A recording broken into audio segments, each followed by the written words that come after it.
Sir, मैं बताना चाहूंगा कि 28 फरवरी जब पहली बार ये युद्ध शुरू हुआ, पहला एक्ट ऑफ अग्रेशन किया गया, तब से लेकर 23 फरवरी दैट इज यस्टरडे लगभग 48 लाख करोड़ रुपीस भारत के इन्वेस्टर्स के इरोड हो गए, मार्केट से गायब हो गए, शून्य हो गए।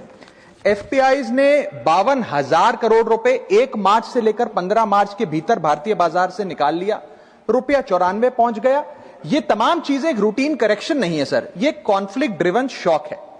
मेरी चिंता है सर कि भारत में लगभग 13.5 करोड़ इन्वेस्टर्स हैं जो लगभग 21 करोड़ डीमैट अकाउंट्स के माध्यम से निवेश करते हैं, और खास तौर पे इस वर्ग में SIP investor, first time retail participant, salaried middle class और रिटायरीज जो लॉन्ग टर्म सेविंग्स के लिए निवेश करते हैं, उनकी चिंता है जो मैं सदन में व्यक्त करना चाहता हूं। सर, वेस्ट एशिया की जो जंग है वो हमारी जंग नहीं है, लेकिन उसके शौक भारतीय बाजार में देखे गए। It is a black swan event because it has been triggered suddenly, externally, and it is unrelated to the underlying Indian economic fundamentals.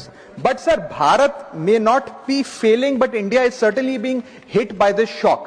और मेरा सरकार से ये अनुरोध रहेगा that the government, when they encourage citizens to enter the global markets or the capital markets in particular, the government cannot disappear when external shocks hit the household wealth. इसीलिए मैं अनुरोध करता हूं कि कुछ रिलीफ भारत के इन्वेस्टर को सरकार द्वारा दिया जाए। पहला रिलीफ जो हो सकता है सर वो ये है कि रिटेल इन्वेस्टर को टारगेटेड रिलीफ दिया जाए।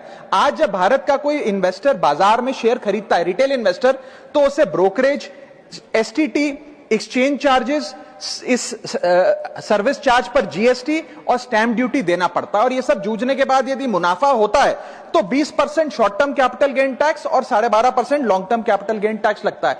अगर कोई लिमिटेड ट्रांजैक्शन कॉस्ट पे रिलीफ सरकार दे तो इन्वेस्टर सेंटिमेंट बूस्ट हो सकता है। I am not asking for market populism sir, I am asking for targeted investor protection.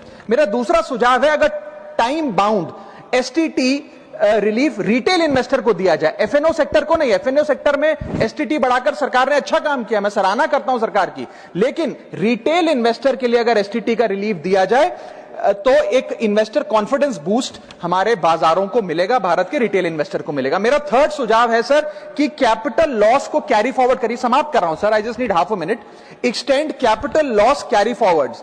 आज भारत का इनकम टैक्स जो लॉसेज होते हैं बाजार में, उन्हें 8 साल तक कैरी फॉरवर्ड करने की अनुमति देता है। इसे बढ़ाकर 12 से 15 किया जाए इस क्राइसिस विंडो में जो लॉस बुक हो रहा है। Sir, I am just finishing. Sir, special crisis period tax treatment, one time relaxation for retail tax